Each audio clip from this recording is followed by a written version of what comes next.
विद्यार्थियों, अगले अध्याय में हम मेल एंड फीमेल गैमीटोफाइट का स्ट्रक्चर और डेवलपमेंट के बारे में अध्ययन करेंगे। आइए सबसे पहले हम मेल गैमीटोफाइट की संरचना और उसके विकास या डेवलपमेंट के बारे में अध्ययन करेंगे। Structure of male gametophyte. Male gametophyte को पढ़ने के पहले हम माइक्रोस्पोरेंजियम, जिसको हिंदी में कहते हैं लघु बीजाणुधानी,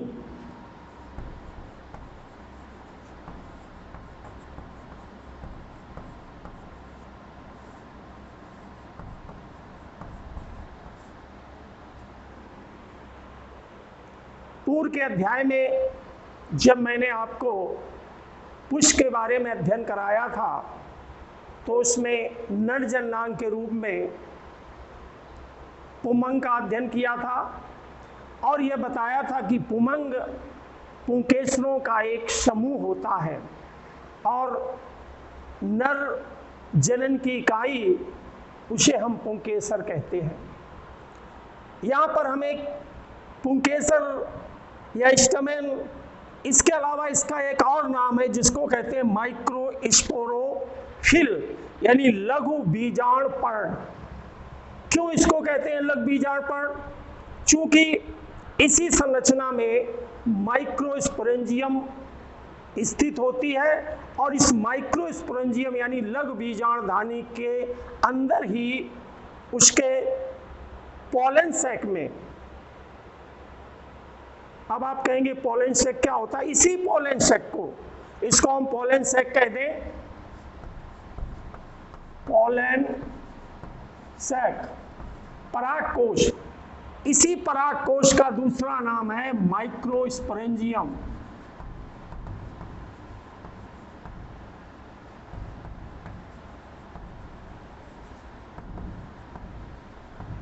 और इसी माइक्रोस्पोरेंजियम में पोलन ग्रेन्स या माइक्रोस्पोर्स का निर्माण होता है। यानी माइक्रोस्पोर्स जिसे हम कहते हैं लघु बीजाणु, एक्चुअली में ये लघु बीजाणु ही होते हैं परागकण। और प्रत्येक पुंकेसर में उसके शीर्ष पर जहाँ पर पोलन सैक होता है उसमें 4 लघु बीजाणुधानियां पाई जाती हैं। आइए सबसे पहले हम ये जानने की कोशिश करें कि ये जो इसका डेवलपमेंट कैसे होता है। यानी लघु बीजाणुधानी जो है माइक्रोस्पोरेंजियम, इसकी पहले हम विकास की यात्रा को देख लेते हैं और इसके बाद हम इसकी संरचना जो आपके सामने बनी हुई है इसका अध्ययन कर लेते हैं। विकास की जहां तक बात करें तो लघु बीजाणुधानी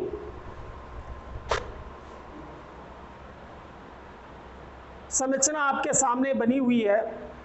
संरचना का अध्ययन पहले कर लेते हैं और इसके बाद देखते हैं इसकी विकास की यात्रा बड़ी सूक्ष्म कैसे होती है। तो लघु बीजाणुधानी में जो 4 परतें हैं वो पाई जाती हैं, चित्र में आपको दिखाई दे रही है। सबसे बाहरी परत जिसे कहते हैं एपिडर्मिस या वाह त्वचा, ये एक कोश की परत होती है, सबसे बाहर की ओर स्थित होती है। यदि हम पोलन सैक के माइक्रोस्पोरेंजियम का अध्ययन करें तो इसमें 2 पालियां पाई जाती हैं, एक बाईं पाल और एक दाहिनी पाल, और प्रत्येक पाल में 2-2 माइक्रोस्पोरेंजियम पाए जाते हैं। ये लघु बीजाणुधानी 2 स्थित होती है इस पोलन सैक में। इसकी सबसे बाहरी परत जो 4 परतों से निर्मित होती है, पहली परत होती है एपिडर्मिस, दूसरी परत होती है अंताथीसियम और तीसरी परत होती है मिडिल लेयर या मिडिल भित्त और चौथी है टेपिटम, जो इसकी सबसे आंतरिक परत होती है। पहली परत एपिडर्मिस जो लघु बीजांडधानी के सबसे बाहर की ओर स्थित होती है, ये एक कोश की लेयर होती है, यानी इसमें केवल एक परत ही कोशिकाओं के पाई जाती है। ये कोशिकाएं गोलाकार समान व्यास वाली होती हैं। इसके अलावा जो दूसरी परत है जिसको कहते हैं अंताथीसियम, यह भी एक परत में स्थित होती है। इसके अंदर रेखी पट्टिकाएं पाई जाती हैं और रेखी पट्टिकाओं में अल्फा सेलुलेज का जमाव होता है। इस जमाव के कारण जब ये मॉइस्चर लेकर के फूलती हैं तो ये स्फुटन की क्रिया में मदद करती हैं। अर्थात हम ये कह सकते हैं कि इनका नेचर आर्द्रताग्राही होता है, और इसी नेचर के कारण जब ये पोलन ग्रेन का स्फुटन कर ये फटती हैं और इसको फट कर के पोलन ग्रेन इसके बाहर निकल जाते हैं। अर्थात ये आर्द्रताग्राही नेचर की होती हैं, नमी को अवशोषित कर इनमें जो रेखी पट्टिकाएं होती जिसमें अल्फा सेलुलेज का जमा होता, वहीं से इसके पट्टिकाएं फट जाती हैं और जो पोलन ग्रेन है वो बाहर निकल जाते हैं। इसके अलावा जो तीसरी परत है जो 2 से 3 लेयर मोटी होती है, जिसको कहते हैं मिडिल लेयर। इसका ये मिडिल लेयर 2-3 परत होती है, स्थित होती है। इसकी कोशिकाएं भी समान व्यास वाली होती है और इसमें अधिक मात्रा में भोजन का संचय रहता है। जो टेपिटम पोषक प्रदान करती वो कभी कभी इन मिडिल लेयर की कोशिकाओं से भी भोजन को ग्रहण कर लेती। और इसकी सबसे जो अंतिम परत है उसको कहते हैं टेपिटम। टेपिटम वह परत है जो परिवर्धित हो रहे पराग कणों को भोजन प्रदान करती हैं, उनको पोषण करती हैं। और ये जो टेपिटम है ये 2 प्रकार की होती है, एक होती है अमीबी टेपिटम और दूसरी होती ग्रंथिल टेपिटम। जैसा कि आप नाम से जानते हैं अमीबी टेपिटम यानी ये वह कोशिकाएं हैं जो घूम घूम करके एक स्थान से दूसरे स्थान पर जाकर के परिवर्धित हो रहे पराग कणों को पोषण प्रदान करती हैं। जबकि जो स्रावी टेपिटम की हैं यानी ग्रंथिल तरह की टेपिटम कोशिकाएं हैं, ये अपने स्थान पर रह करके ही भोज्य पदार्थों का स्राव करती हैं और उनसे ये परिवर्धित हो रहे परागकण पोषण प्राप्त करते हैं।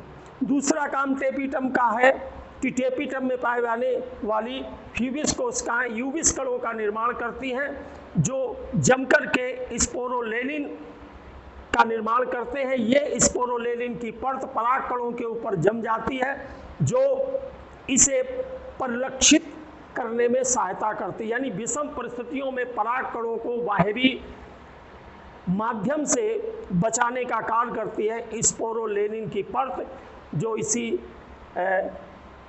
यूबिस काय कणों के जमाव के कारण इसमें होती है। तो इस प्रकार से आप ये संरचना देख रहे हैं माइक्रोस्पोरेंजियम की, लघु बीजांडधानी की संरचना है। अब हम इस लघु बीजांडधानी का डेवलपमेंट कैसे होता है इसके बारे में चर्चा करेंगे और डेवलपमेंट देखेंगे। बहुत संक्षिप्त है और सरल साइज का डेवलपमेंट है, किस तरह से माइक्रोस्पोरेंजियम का निर्माण होता है, परिवर्धन होता है। विद्यार्थियों, अब हम लघु बीजांडधानी या माइक्रोस्पोरेंजियम का विकास कैसे होता है इसके बारे में चर्चा करेंगे।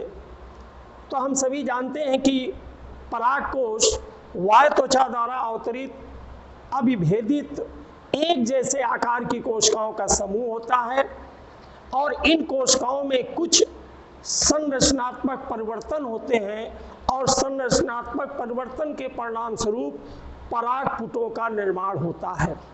और हम ये कह सकते हैं कि 4 परागपुटों का निर्माण होता है। इन परागपुटों में पाई जाने वाली कुछ अधस्तक कोशिकाएं, इनको अंग्रेजी में कहते हैं हाइपोडर्मल सेल, अधस्तक कोशिकाओं का निर्माण होता है।